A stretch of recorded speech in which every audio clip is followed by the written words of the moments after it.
Hari ni Angka nak ajar korang macam mana mau tukar ini Toyota Vios punya remote punya bateri.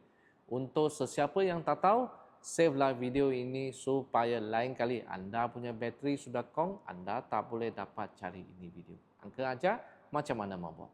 Vios punya remote dia macam inilah. Ini belakang, ini depan.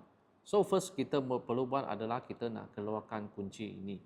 Kita tengok sini ada satu itu slot lah. Tolak macam tu. Dan kita boleh keluarkan kunci dia. So kita sudah keluarkan kunci macam ini. Kita tengok depan di sini, belakang di sini dia. Sini ada satu slot.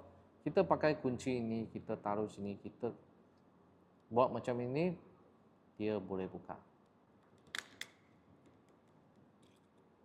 Lepas kita buka ini remote, kita akan nampak belakang dia ada satu itu port macam ini dan dia ada satu bateri lah. So ini bateri punya model adalah CR2032. Ini boleh dapat di mana-mana kedai gadget, itu gadget shop ataupun itu Mr. DIY atau online boleh dapat. Ini biasa kita panggil bateri jam. Harga dia adalah 3 hingga 5 ringgit saja, banyak pula. So awak sudah dapat baru punya, ini keluarkan, masukkan ini bateri dan ini tutup balik, itu macam saja sudah jadilah. So lepas itu bateri anda sudah tukar, ini cover kasih tutup, kunci kasih masuk, dan itu macam saja kita punya itu bateri sudah siap tukar. Saya adalah Uncle Lim daripada Toyota Balakong Selangor yang jual kereta Toyota baru.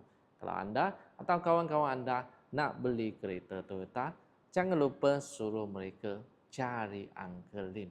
Uncle Lim bukan setakat jual kereta. Uncle Lim akan fully support awak punya itu problem yang awak akan facing apabila awak guna kereta Toyota lah. So kalau nak beli kereta Toyota, cari Uncle Lim adalah cara yang lebih selamat.